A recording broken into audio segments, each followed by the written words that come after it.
Hola amigos, es un gusto para mí dar inicio a esta serie de lecturas sobre la segunda parte del libro del Tania, la cual es llamada Shar Haihud Behaemuna.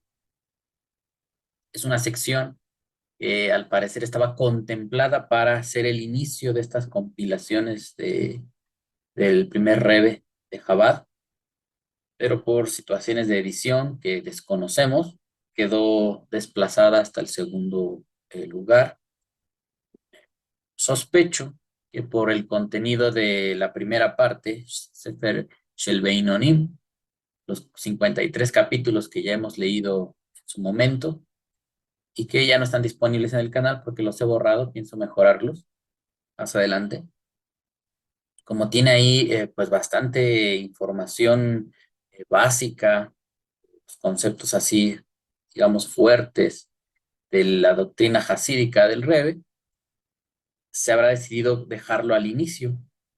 Pero bueno, en esta parte que viene a ocupar el número 2, la continuación de la edición actual del Tania, considero que es oportuno dar una introducción biográfica del Rebbe y de la composición del Tania para refrescar nuestra memoria, para estar al tanto de esos datos que son importantes, aunque sean breves, tenerlos ahí eh, en cuenta. En esta oportunidad voy a tratar de no incluir mis apreciaciones o juicios, más bien, apreciaciones sí, obviamente yo tengo que comentar algo, pero juicios, críticas, eh, a veces incluso experiencias personales que sean controvertidas, voy a tratar de dejarlo fuera, sino simplemente concentrarme en proveerles a ustedes la información, la lectura, las referencias, por ejemplo, al Zohar, en la medida de lo posible, pues llevarlos al apartado de donde se desprende esa información que da origen a la interpretación del Rebbe conforme él va desarrollando sus discursos. Por tanto, he preparado unas diapositivas para ustedes que nos ayuden a, a lograr este objetivo, tener este inicio, como ustedes podrán ver en la pantalla. Dice aquí Tania, breve introducción y datos biográficos del autor. Al momento de estar preparando estos estudios, amigos, déjenme decirles que estuve buscando principalmente en YouTube si existían exposiciones de rabinos acerca de esta segunda parte del Tania y no la pude encontrar. Entiendo que muchos de los temas del hasidismo pues no son tan atractivos, o al menos desarrollarlos así, capítulo por capítulo, con introducciones, eh, no es muy atractivo para la gente, sino que a ellos o a la mayoría del público le atrae temas controvertidos como ¿qué es el infierno? ¿Existe el infierno del hasidismo? ¿Qué es la reencarnación? Etcétera, etcétera. Y así, poner títulos llamativos es lo que atrae al público. Y si a esto agregamos que muchos que dedican de su tiempo a publicar en YouTube lo hacen con fines económicos, pues tienen que hacerlo así para jalar gente. Ustedes que han seguido el canal desde hace tiempo, les queda claro que no es mi objetivo ni jalar a las masas, porque estoy convencido que el conocimiento eh, es selectivo. El conocimiento elige a la gente que lo busca. Y si alguien quiere temas sensacionalistas, pues es lo que va a tener muchas vistas, muchas visitas, temas controvertidos, controversiales, van a ir a eso.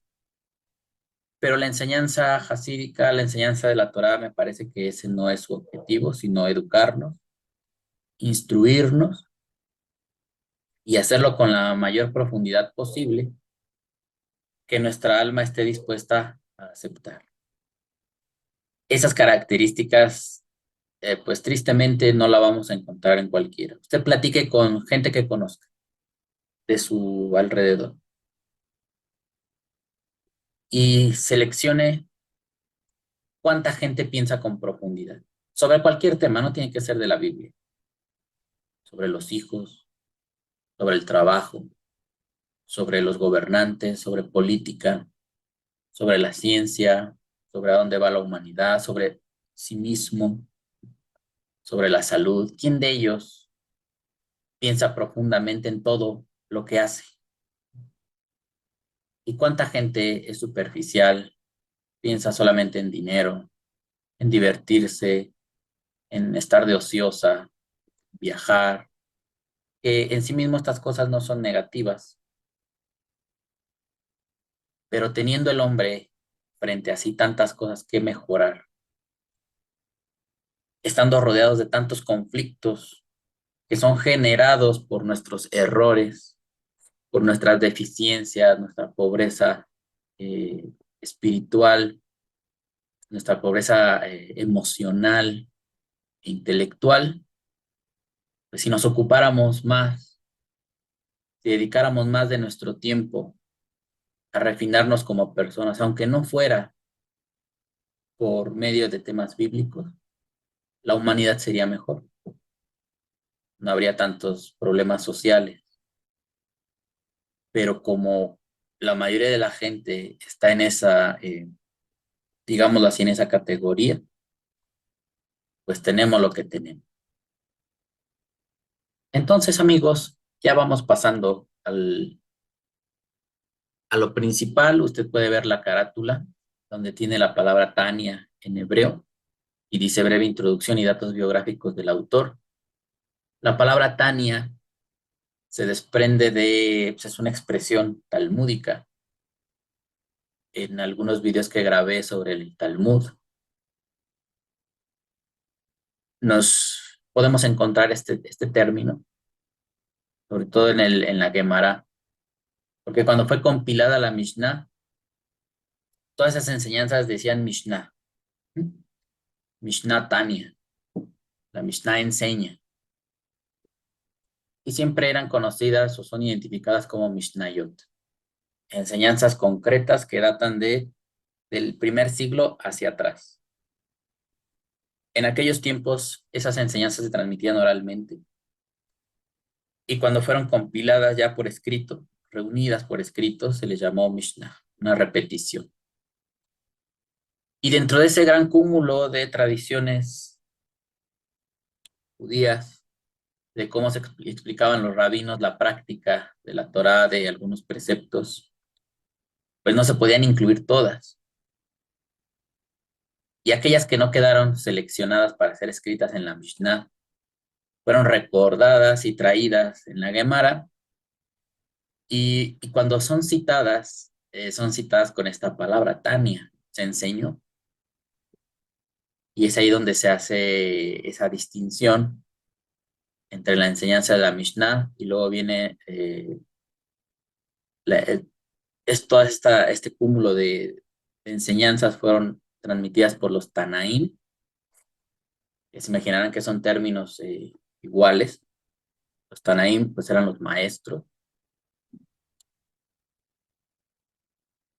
Y el libro del Tania inicia con una de esas enseñanzas que no fueron incluidas originalmente, pero que hablan de cuando un alma viene al mundo, se le hace jurar, no son tradiciones judías, son puntos de vista de los antiguos. Cuando el alma de un judío viene al mundo, se le hace jurar que debe ser un hombre de bien, un hombre o una mujer de bien, y no alguien que va a servir al mal, al error, a rebelarse contra los designios de Dios. Desde ahí, como esa es la primera frase que aparece en esta exposición del Rebe, es que todo el libro se le llama Tania, ¿no? Así como en la Torah vemos que es Sefer Bereshit, es el libro de Génesis, ¿no? Todo el libro se le reconoce como Bereshit, porque es la primera palabra que aparece al inicio del libro, en la redacción. Hay otros casos como Shemot, que dice, estos son los nombres. A veces no siempre es la primera palabra, puede ser la segunda, la tercera. o a veces la cuarta, pero se elige una que le da nombre a todo el desarrollo de esa redacción. Bueno, habiendo explicado esto, pasamos a esta diapositiva que también hace un momento les mostré. Tenemos en la parte izquierda inferior la foto del Alter Rebbe, el primer Rebbe de esta línea de estudio que le llamamos Chabad, la cual significa Jochma, Binah y Da'at, pues es una especie de acróstico que hace referencia a las tres sefirot superiores. Jochma es sabiduría, Binah es inteligencia, la capacidad de distinguir, y Da'at es conocimiento. A veces me preguntan que yo de qué línea soy, ¿no? Primero les explico que no soy judío, tampoco soy cristiano ni mesiánico, ni ya no me identifico con nada. Dentro del judaísmo, yo puedo leer el Talmud, algún fragmento, tratar de entenderlo, puedo leer la Torá, los profetas. En cuanto a estos movimientos modernos, se le puede llamar así, el movimiento de Chabad es con el que más me he identificado. Siento una identificación, pero yo no puedo decir que soy hasídico. No pertenezco a ninguna comunidad judía, pero al leer estos escritos, estas enseñanzas, me siento identificado porque realza la capacidad intelectual del hombre para conducir su vida. Eso es lo que a mí me gustaría hacer, lo que yo anhelo que mi vida se rija bajo la inteligencia que Dios le concede al humano, la que me concede a mí. Y para lograr ese fin, pues tengo que desarrollarla. Está ahí en potencia. Todo ser humano es inteligente, pero si no la explotamos, si no la desarrollamos, ¿cómo vamos a servirnos de ella para vivir correctamente delante de los hombres y delante de Hashem? Por eso a mí he sentido una inclinación, un apego, una admiración por la exposición del Rebbe, porque él mucho de su explicación lo enfoca con el intelecto, con la inteligencia. Hay otros movimientos que hacen mucho énfasis en los milagros. Hay gente que hace énfasis en la experiencia mística, en salirse del cuerpo, experimentar visiones. Y eso no es el tema del Tania, al menos hasta donde lo he leído, no te guía de esa manera, ni tampoco a invocar ángeles o espíritus y cosas así. Bueno, tenemos aquí en la diapositiva, dice Alter Rebbe, Shneur Salman de Eliadi. Ese era el nombre del primer Rebbe. Tenemos su fecha de nacimiento y su fecha de fallecimiento, 1745 hasta 1812. En esta diapositiva tenemos algunos recuadros que yo seleccioné dentro de pues, la introducción que da el Tania para darnos un panorama breve de quién fue este hombre. Dice, nace el 18 de Elul, se casó en 1760 con la Rebetz Sterna. Si podemos hacer este ejercicio, él nace en 1745 y en 1760 ya se está casando. Estaríamos deduciendo que tiene 15 años cuando se casa, muy jovencito. Y según otros datos que agrega la introducción de esta edición, Sterna, la mujer con la que él se casa, era hija de un rico, incluso hasta lo definen como un magnate. Esto ya nos puede transmitir, ¿no?, o informar que el Rebe pues tenía una cierta estabilidad económica. Eso no significaría que no trabaja, pero dentro del judaísmo yo he leído que a los hombres que son muy estudiosos, que son prodigiosos como él, que sobresalen en sus comunidades, en su época, se tiene como una práctica que los ricos los mantengan, que se les dispense de trabajar para que puedan generar el estudio que necesita la comunidad. Son casos excepcionales y este pudo ser el caso de él, que no necesitara trabajo y proveniendo o estando asociado con una familia rica, pues tuviera muchas mayores condiciones de llevar al éxito su labor como maestro. Por eso desarrollaba tanto estudio. A veces cuando uno lee historias hasídicas o de sabios de Israel, dicen, pues es que estudiaba 18 horas diarias. Creo que ese era eh, el método del Gaón de Vilna, que lo vamos a tener por acá. Ahorita vamos a comentar algo de él. Entonces, para estudiar 18 horas diarias de Torah, necesitas no trabajar, necesitas tener condiciones económicas favorables para que eso puedas lograrlo. Y aparte, una capacidad intelectual pues, muy potente para soportar tanta información y poderla digerir y hacer algo útil con ella. Bueno, entonces vemos que a los 15 años él ya está casándose, muy joven. Aquí tenemos una mención a sus hijos, Rab Dober, Rab Haim Abraham y Rab Moshe. Tuvo 3 hijos hombres. Rab Dober fue el sucesor, sería el segundo rebe de Chabad.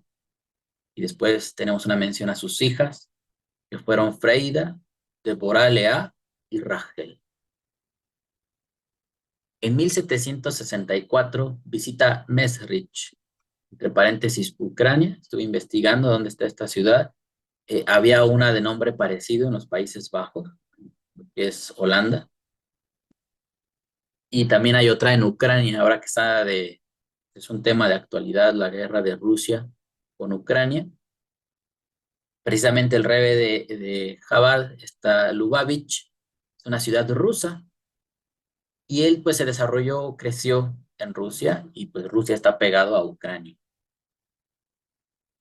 Y aquí es donde va pues a despegar su historia como estudiante. Esto fue un parteaguas en su aprendizaje. Tuvo que tomar una decisión entre si ir a una yeshiva donde se imperaba el estudio de la Torá o se imperaba en cuanto a la oración y pues qué conocimiento él podía desarrollar más. Y fue a Maastricht. Y en Maastricht conoció al Maqui de Maastricht que se llama Dovber Ben Abraham. Y resulta que este hombre era el discípulo del Baal Shem Tov. Ustedes habrán escuchado de él. El Baal Shem Tov fue alguien un cabalista muy sobresaliente que desarrolló o sí, se desarrolló en la Kabbalah de Isaac Luria y la llevó a una exposición que dentro del mundo judío tuvo un impacto importante para bien o para mal, porque dentro del judaísmo había movimientos o líderes que rechazaban todo este uso y difusión de la Kabbalah. Decían que eran temas pues muy profundos, incluso podrían decir que eran peligrosos para que cualquier gente los supiera. Y lo que impulsaba el Baal Shem Tov, el Magid de Mesrich, que fue su estudiante, y después vino el Rebbe de Chabad a aprender de ellos, digamos así, por sucesión, es hacer el conocimiento de la Torá y desarrollado por la Kabbalah accesible a toda gente. Mientras tienes a gente como el Gaón de Vilna o maestros que reprobaban totalmente esa metodología y las prácticas que ellos, cómo estudiaban la Torah y cómo la difundían. Vemos esta situación compleja que siempre ha existido en el pueblo de Israel de estarse peleando entre ellos. Lo veíamos desde la época de los reyes, cuando fue dividido el reino, incluso antes, ¿no? El rey Saúl peleando con David, queriéndolo matar. Pues viene David, su hijo Salomón, se divide el reino. Viene Roboam, se queda con una tribu, Benjamín, se divide con las otras 10 tribus. Y conforme van surgiendo reyes, hay revancha, hay rivalidad entre ellos. Y así, durante la historia de Israel ha habido esos encontronazos entre las posturas de cómo llevar a la práctica la Torá. Tenemos la época de Yeshua, ¿no? Jesús de Nazaret, como él pues tenía su estilo propio, incluso podríamos decir novedoso, y las autoridades de su tiempo lo aborrecieron hasta que lo acusaron y, como cuenta la historia, lo mataron. Iban a los romanos que lo azotaran y lo crucificaran. Y todo esto deriva de peleas entre ellos. Ahorita vamos para allá, hacia eso de cómo el Gaón de Vilna, pues rechazaba esta enseñanza y lo que desencadenó. Entonces va el Rebbe, Shneur Salman de Eliadi, a estudiar con el Maggid de Mesrich y pues aprende esta situación del hasidismo, ¿no? Esta enseñanza que viene desde el Baal Shem, que es el estudio de la Torá, interpretado con una carga importante de Cábala. En 1770 compila el Shulchan Aruch, y aquí entre paréntesis pongo, no confundir con Shulchan Aruch de Joseph Caro, que fue de otra época, anterior, en el 1565. Este es el que dentro del judaísmo en general se considera como la compilación y el cuerpo de halajá, pues definitivo, de, para poder repracticar la Torah. Una persona necesitaría leer todo el Talmud y a base de las muchas discusiones talmúdicas, seleccionar cuál tomar de las muchas que se dijeron de cómo guardar el Shabbat, qué prácticas sí hacer o cuáles no, cómo casarse, situación de cómo castigar a alguien que comete una infracción, cómo cultivar la tierra, etcétera. Todo lo que comprende la vida judía estaría en el Talmud, pero alguien las tuvo que compilar, seleccionar y ajustar a la época. Eso hizo Joseph Caro y ese libro pues más respetado dentro del judaísmo en general. Pero el Rebbe también publicó su propio Shulchan Aruch. Ese yo lo he visto en la librería judía cuando he asistido. Por el momento no lo he adquirido porque no tengo tanto tiempo para leer de los libros que ya he comprado y sumar ese, pero será algo que en su momento tendremos que estudiar si Hashem así nos concede. Como vamos viendo, pues un maestro de la Torah inevitablemente va a sentir esa necesidad de escribir sus enseñanzas. Los maestros eh, tienen esa característica de tener una manera auténtica de transmitir el conocimiento. Y eso es lo que les da renombre. O sea, yo puedo estudiar la Torá explicada por el Baal Shem Tov, pues estudiar o leer la Torá directamente de Moshe. Hay los que estudian la Torá interpretada por Yeshua y sus apóstoles, otros por el Gaón de Vilna, otros por el Magi de Mesrich, que es pues, discípulo del Baal Shem Tov, y así. Y cada uno de ellos tiene una característica especial en su explicación. Pues así se fue dando el desarrollo del Alter Rebbe, produciendo escritos, que muchos dirán, pues es que ya no necesitamos otro Shulchan Aruch. Pues sí, él tuvo algunas apreciaciones para nosotros saber eh, qué adiciones tuvo, qué elementos notorios eh, tiene a su favor esta publicación, pues tendríamos que conocer el primer Shulchan Aruch y ver, pues de qué se trataba, qué modificaciones, qué necesidades vio, que se tenían que hacer ajustes a esa exposición de leyes de Joseph Caro, y si quizás se basa en eso o es totalmente otra temática. ¿Por qué la necesidad de escribir libros si ya están escritos uno? ¿Para qué añadir más? Bueno, es la labor del estudiante Y por eso estamos acá, por eso estoy aquí promoviendo estas lecturas de libros con un poquito más de elaboración para facilitar el conocimiento tanto a ustedes y esta labor pues me beneficia principalmente a mí. Continuamos, dice, en 1772 va definiendo la enseñanza hasídica. Mucho de lo que ya leímos en el Tania, pues a lo largo de estos años, que fue influido por el Maggid de Mesrich, el Dobber, en el año 73, ¿no? 1773, a ver, el 64, creo que fue en el 67. 3 años después de que él llegara con el Maggid, él se hizo también Maggid, un predicador.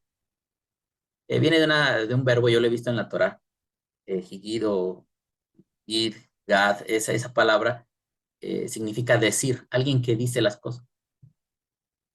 Entonces es un predicador, alguien que anuncia, pues, obviamente, el conocimiento de la Torá. Y cuando vemos estos datos históricos, podemos percibir la rápida evolución de personajes como él. Nosotros cuando estudiamos la Torá nos cuesta mucho trabajo, ¿no? A lo mejor por eso no tenemos éxito en ser maestros muchas veces o ser sobresaliente.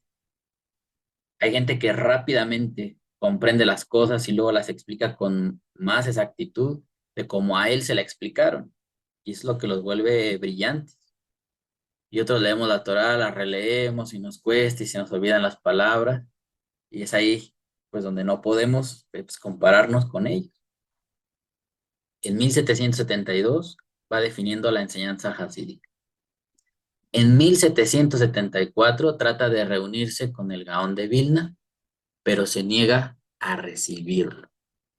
Aquí es donde vamos a notar una gran adversidad del Gaón de Vilna, que era un maestro, un sabio. La palabra Gaón es un genio. Estaba escuchando un poco de su biografía en una exposición, si quieren revisarlo en el canal de Joel Ben Habib. Él tiene un video dedicado al Gaón de Vilna, que desde los 6 años él ya leía la Torá, el Talmud, y sus maestros le preguntaban cosas y él se las sabía de memoria. Se sabía los versículos de memoria y las palabras. Le preguntaban de una palabra y le decían, ¿cuántas veces aparece en tal fragmento de la Torá? No, pues aparece tantas. ¿Y tú cómo sabes eso? Pues porque yo lo leí, en tal versículo aparece, en este también, y se quedaban asombrados, ¿no? De su capacidad de comprensión.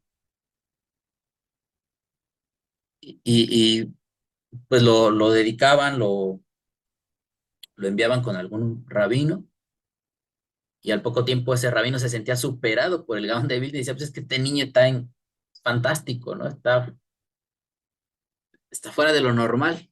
Aquí lo tenemos que pasar a otro sabio mayor porque yo ya no le puedo enseñar nada. Y así, rápidamente iba superando a sus maestros con su gran capacidad intelectual para los temas de la Torah. Entonces, este hombre, cuando surge el movimiento hasídico, todo esto que impulsa el Baal Shem Tov y sus alumnos, él considera que eso es una aberración, que es una abominación, eso que ellos están haciendo, que la Torah no se debe enseñar así. Pues porque ellos tienen estas situaciones místicas que a muchos les causa, a los que son más ortodoxos, les causa molestia. De hecho, a veces yo me siento, digo, estoy entre la espalda y la pared y qué bueno que estamos estudiando, porque dentro de mi trasfondo en el cristianismo, yo también sentía cierto rechazo hacia todos aquellos cristianos que todo el tiempo andan hablando de profecía y que tienen visiones y ángeles y todo eso. Yo siempre fui adverso a esas manifestaciones, y sobre todo cuando tú ves la conducta errónea de la gente, ¿no? Que, ay, sí, son muy espirituales, pero en su vida común son muy pecadores, ¿no? Son gente con muchos detalles, muchos defectos, y no hacen nada para remediarlo, y toda su práctica espiritual la basan en ese tipo de experiencias, ¿no? Y yo lo que veo en el hasidismo es que ellos sí imprimen mucho de su afán, de su dedicación a la corrección personal, a eliminar, a santificar el alma, a limpiarse de todo pecado. O sea, siempre están haciendo énfasis. Pero el Gaón de Vilna criticaba todo eso, ¿no? Eh, Escuchaba una historia de cuando el Magi de Mesrich fue a ver al Baal Shem Tov y se convirtió su alumno. Tuvo una experiencia así como del tipo Monte Sinaí, donde le preguntaba acerca de la Torah y el Baal Shem Tov pues, le dice, tú vas a tener una experiencia, le da algunas indicaciones y empieza a tener visiones y ve cosas, ¿no? Semejantes a las del Monte Sinaí, el Magi. Incluso hasta se quedó pues desmayado, creo que como medio día o bastante tiempo. Y los alumnos del Baal Shem Tov no se explicaban qué le había pasado. Entonces, él tuvo una revelación de ese tipo y eso nos remonta al tiempo de los profetas, que dice que cuando ellos tenían una revelación de Dios, pues caían al suelo y les temblaban las piernas, se les desvanecía la fuerza por el tipo de revelaciones que ellos tenían.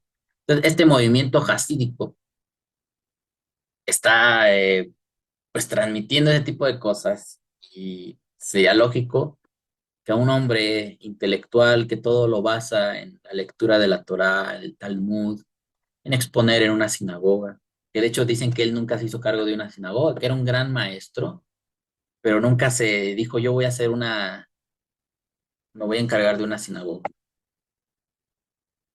Nunca tuvo esa disposición. Me parece que ya hasta el final de sus días, cuando entrenó a cierta gente, pero no era del tipo de yo soy el rabino de tal sinagoga. Pero su método de estudio era así, pues más normal, ¿no? Si lo podemos describir de alguna manera. Y ver estas cosas que hacían los hasídicos, pues le molestaban.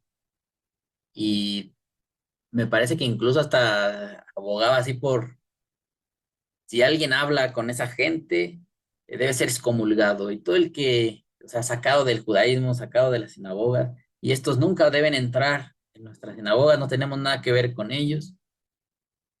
Había antecedentes como que años atrás, gente que pudo estudiar Kabbalah o que se pudo proclamar Mesías, creo que hay un tal Shabbatai Shvit, ese señor que fue un candidato fallido de Mesías, alguna vez escuché que incluso terminó convirtiéndose al Islam. Imagínense, y el Gaón de Vilna decía, no, pues es que cuando salen este tipo de gente loca, ¿no? Que trae sus nuevas enseñanzas y muy místicas, terminan causándole gran daño al pueblo de Israel.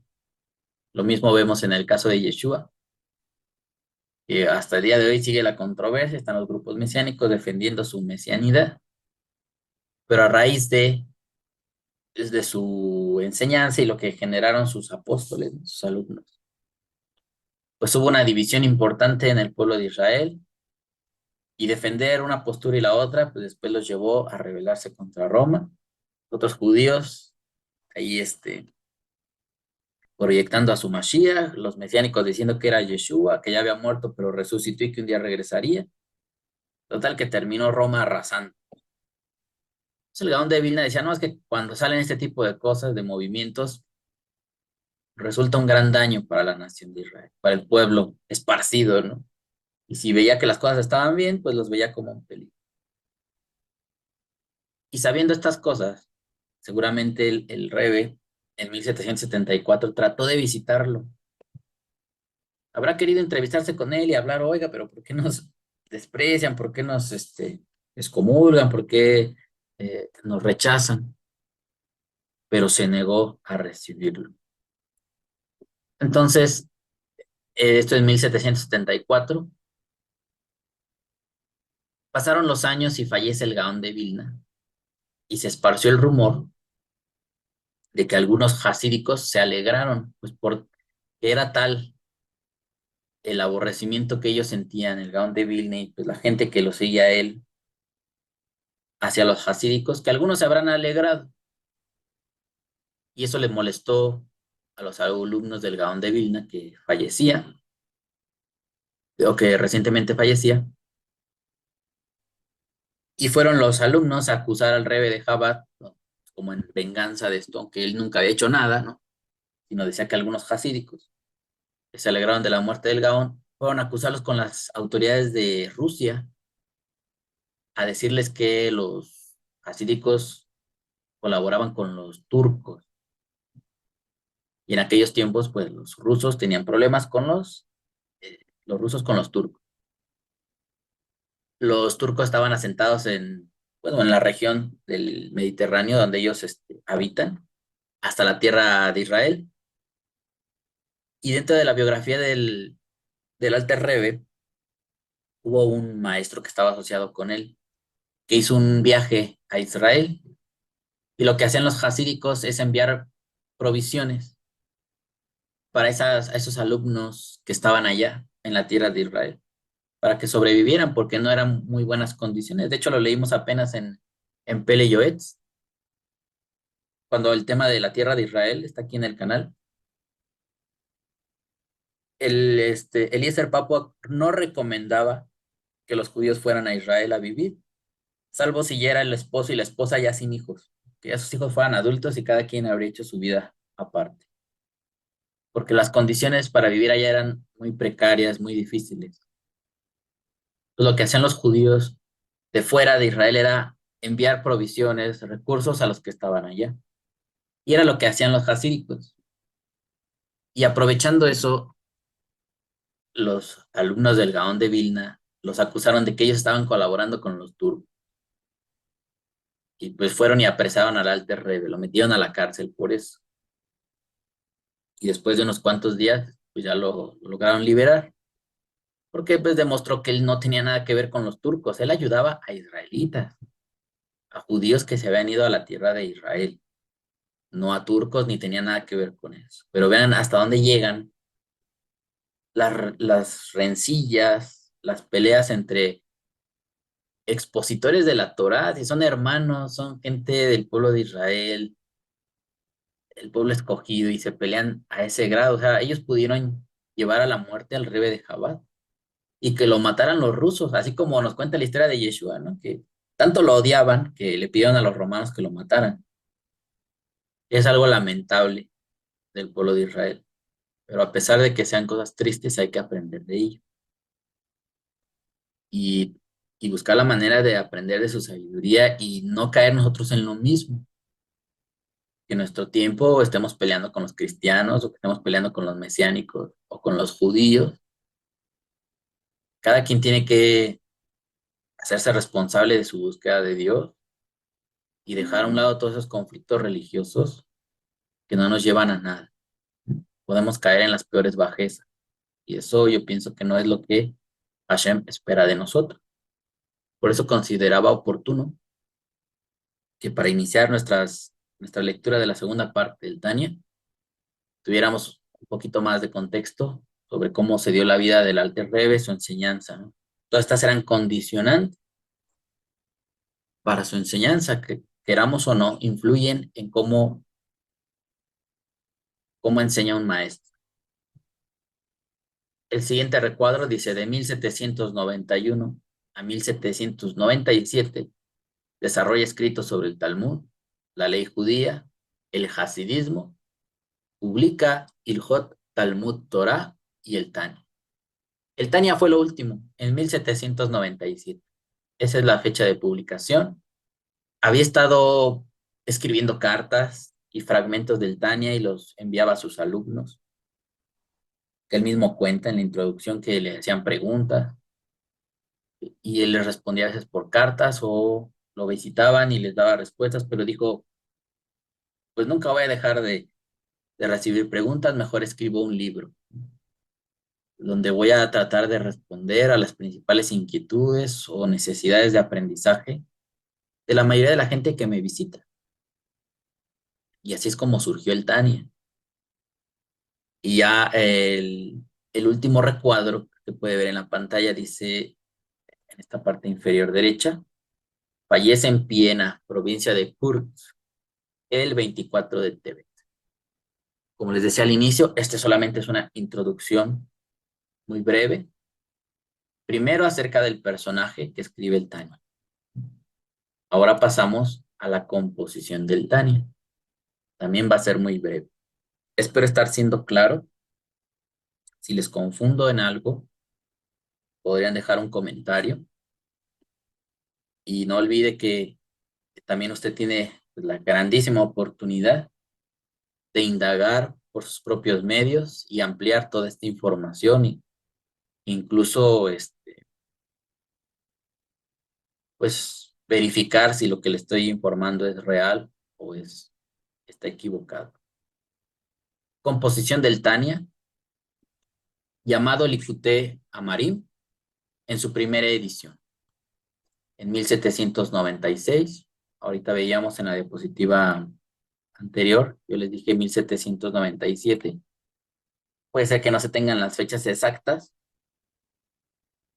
En algún apartado te dice 1797, composición del Tania, eh, cuando lo publica el Rebbe.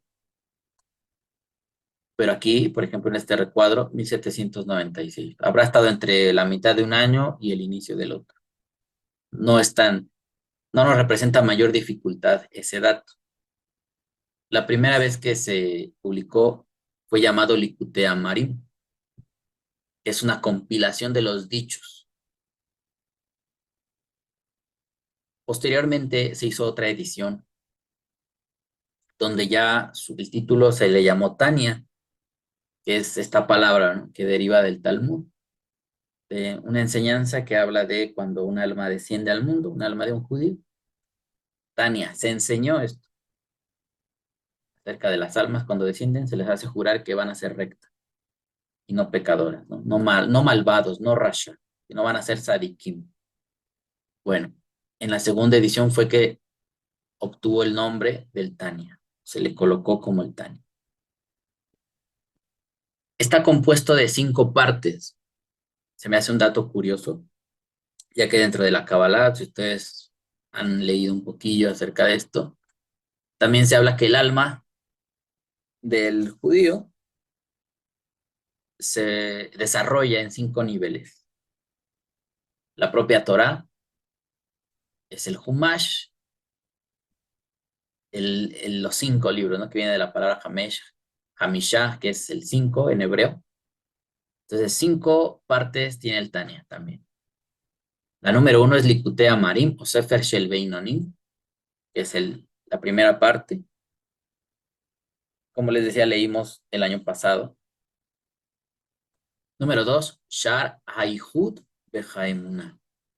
Es el que estamos a punto de iniciar las lecturas con ayuda de Hashem. Número 3, Igeret HaTeshuvah, la carta del arrepentimiento, ¿no?, del retorno. Número 4, Igeret HaKodesh, la carta de la santidad o de la santificación. Y número 5, Kuntres Aharon, que es una serie de ensayos, de temas que escribe el Rebbe, que para él eran importantes añadir. El libro está dirigido a aquellos que procuran la rectitud, que buscan a Dios, y este mismo los escucha, tanto a grandes como a pequeños. Todo hombre en nuestra tierra y países vecinos, que cada uno en su lugar logre paz y vida eterna. Cuando escribe el Rebbe su introducción, pone estas palabras. Él desea que su libro alcance a aquellos que procuran la rectitud y que buscan a Dios. Y que buscando a Dios sean escuchados por Él. Sería muy bueno, ya que estamos analizando estas palabras, que logremos observar o analizar si estas palabras nos alcanzan a nosotros. ¿Seré yo alguien que procura la rectitud en mi vida, en todo lo que me rodea? Yo quiero tener una vida recta. Sueño un mundo recto, anhelo una sociedad recta. Esa es mi búsqueda en la vida, es parte de mis ocupaciones, de mis esperanzas en la vida que Dios me concede. Y otra de mis objetivos también será la búsqueda de Dios, porque yo puedo procurar la rectitud y que Dios no aparezca en la ecuación. A mí que me importa lo que Dios diga, yo nada más quiero una vida feliz. una vida recta, todos estamos bien, todos nos respetamos y ya se acabó. Pero si aparte de esa rectitud deseamos a Dios, conocer su existencia, saber de Él, entonces el Tania, en el objetivo que persigue el autor, pues tiene una compatibilidad con nosotros y este mismo los escuche. Y también ser escuchados por Dios, ya que vamos a emprender estos objetivos, que haya una respuesta de Dios, porque si yo hago todo lo que hago y nunca veo nada, voy a tener que concluir que no hay ningún Dios. Al menos para eso va a servir mi búsqueda. Voy a procurar rectitud y nunca la va a ver, ni en mí ni en nadie. Voy a buscar a un Dios y no va a pasar nada, nunca va a haber respuesta de ningún tipo, entonces yo voy a tener que concluir que no hay ningún Dios. Pero yo les podría decir, hasta este momento, en mis años de búsqueda, sí he visto algunas respuestas de Dios. Y es por eso que continúo con el ánimo de seguir estudiando la Torá, los profetas y libros como este. Está dirigido a grandes como a pequeños, todo hombre en nuestra tierra y países vecinos, que cada uno en su lugar logre paz y vida eterna. Desde luego que está dirigido a judíos, porque en la época del Rebbe no había este fenómeno que hoy tenemos, que gente de las naciones, con tanta facilidad de compartir la información, también podemos estudiar la Torah. Eso no existía.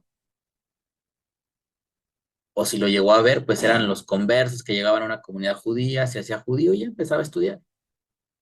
Pero el fenómeno de nuestros tiempos no existía, no había los medios para que eso sucediera.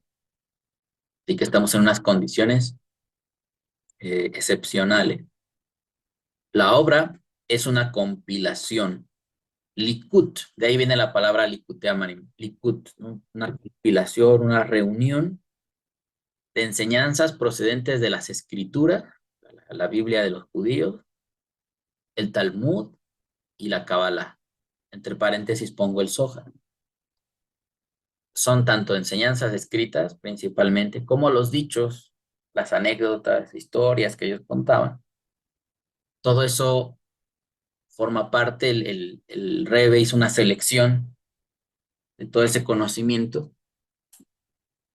Desde luego que las escrituras, el Talmud y citas del Zohar son puestas para cimentar su interpretación o lo que él está enseñando. O sea, yo te digo esta cosa porque como está escrito, un salmo, en un proverbio, o como fue dicho por nuestros sabios, Talmud tal, como lo dijera el Zohar en su apartado tal. Es la metodología que todo judío utiliza. Citar a sus sabios para cuando ellos quieran comunicar algún conocimiento, alguna verdad que ellos saben, que ellos practican, la fundamentan en algo que fue escrito. Siguiente recuadro dice la interpretación del Rebbe, en este que está aquí. La interpretación del Rebbe se basa en las enseñanzas del Baal Shem Tov, el fundador del Hasidismo, de su maestro directo, Rab Dober de Mesrich, y de su hijo Rab Abraham. Pues tenemos Baal Shem Tov, funda el Hasidismo, esta,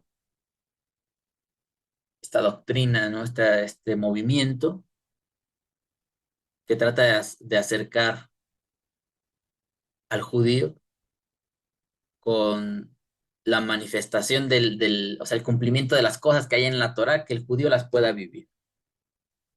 Que no sea algo tan metódico como, pues yo voy y a la sinagoga, me siento, el rabino me explica, hago lo que se haga en la sinagoga, lo que nos digan que es, salgo y ya, todo normal, voy a mi trabajo, estoy con mi familia, ya. La Torah es un libro que leemos, nos da identidad, nos hace judíos, lo que sea. Ellos querían un paso más, como que se avivara ese fuego en los asíricos, ¿no? Que transmitiera su movimiento de que la gente resplandeciera cuando hablara de la Torah. Y no solamente la hablara en la sinagoga, la hablara en todos lados, en el mercado, Y si había dos judíos hasídicos que se encontraban en el mercado, ahí tenían que aprovechar para ponerse a hablar de la Torah, del Zohar, de lo que ellos, del hasidismo. Se cuentan también de experiencias místicas, como les decía hace unos momentos,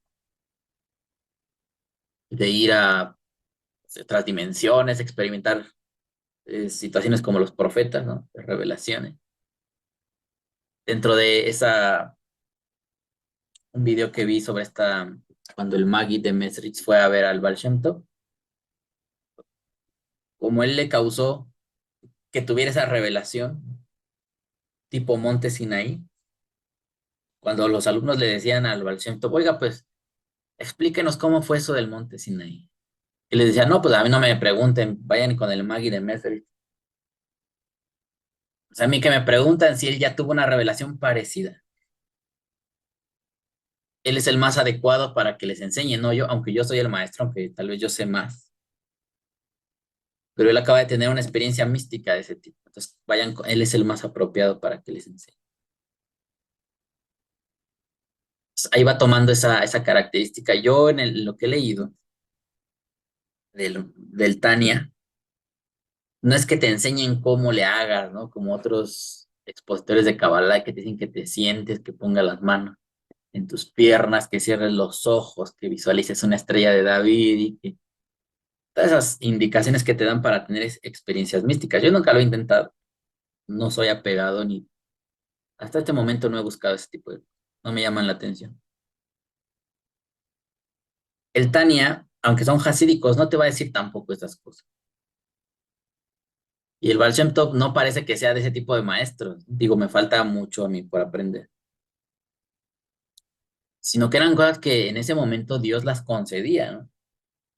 No tanto porque siguieran un método, que prendieran una vela y que hicieran esto y lo otro y aquello. Sino eran manifestaciones inminentes así de Dios que les concedía a aquellos que le buscaban. Y es una de las características del hasidismo. Solamente que Chabad se movió más a lo intelectual. Seguimos ahora con este recuadro. Dice, la Kabbalah en su interpretación es la dimensión interior de la Torah. Sin esta dimensión, la Torah no podría ser plenamente comprendida. En la Torah tenemos muchos preceptos que te pueden decir, no comas de tales animales porque son impuros. Y la mayoría de nosotros podríamos remitirnos a, si Moshe dijo que no, es no y punto. Él no explica por qué, nada más los define como impuros. La palabra impureza yo la puedo interpretar o asociar con que hace daño a mi persona. ¿En qué sentido? Puede ser en la salud, que me enferme del estómago, que me provoque otro tipo de enfermedades, infecciones. Pero después viene la Kabbalah y te dice que si un determinado animal es impuro y tú lo comes, este mundo como tiene que ver con un lado que oculta a Dios, que es la Sitra Ahara, y ese es un sinónimo de impureza. Todos nosotros algo tenemos que ver con el ocultamiento de Dios, la oscuridad. Entonces, entre qué es el alma del judío, ¿no? Explicar el Tania ya es donde se empieza a complicar, ¿no? Te dice que el alma del judío es traslúcida,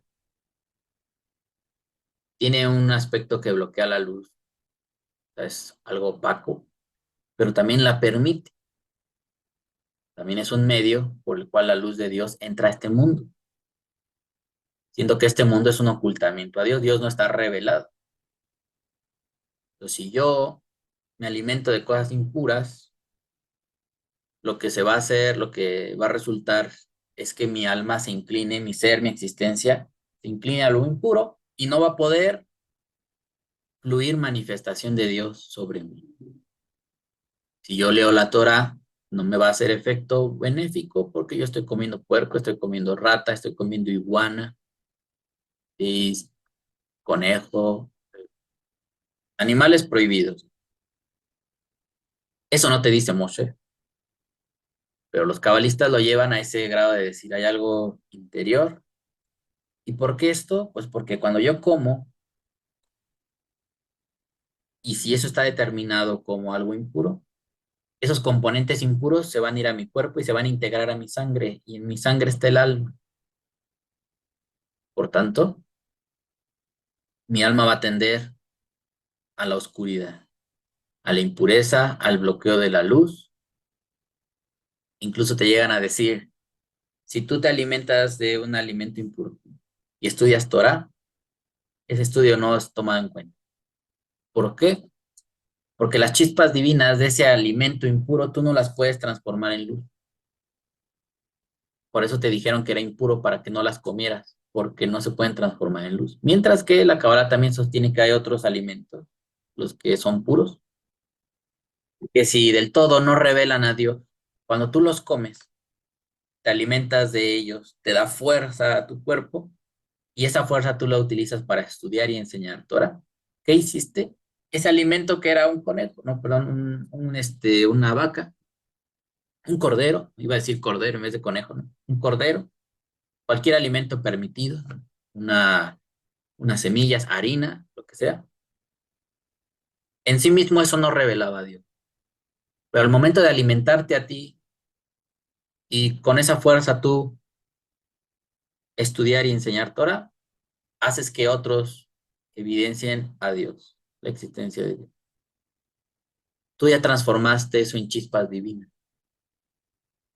Algo que era inerte allí, pues ya se transforma en algo bueno. Pero si tú comes alimentos impuros, eso no se puede transformar en luz. Y allá va la Kabbalah, ¿no? Haciendo ese tipo de observaciones. A algunos no les gusta, unos piensan que son muy drásticas o que no tiene sentido o no les gusta simplemente. Lo rechazan. Habemos otros que decimos, bueno, pues ya me da un poquito más de información y me pone a analizar la creación desde otros ángulos. Ya no me quedo con que no lo comas porque Moshe dice que es impuro y punto. Tú ya no tienes nada más que saber, más que eso no se hace y ya. A veces el intelecto humano no se conforma con no y ya. Queremos saber un poco más. Y ya por último, el recuadro nos dice que el autor trabajó sobre el Tania durante 20 años.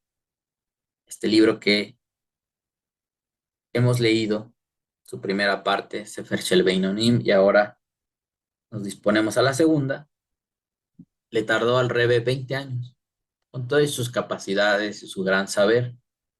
No es algo que se logre de la noche a la mañana, de que, es que se sentó y movido por el espíritu empezó a escribir y todas sus palabras, en un día o dos que estuvo escribiendo día y noche, ya lo terminó.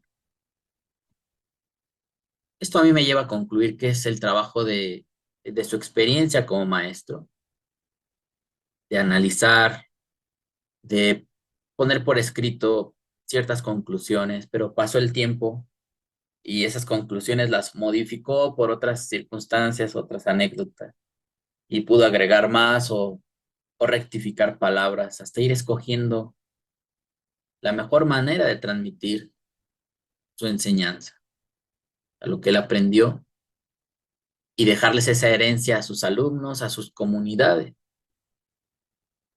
para que ellos no empezaran de cero su búsqueda, a indagar en la Torá, el Talmud, sino que el maestro les deja su experiencia para que la puedan consultar.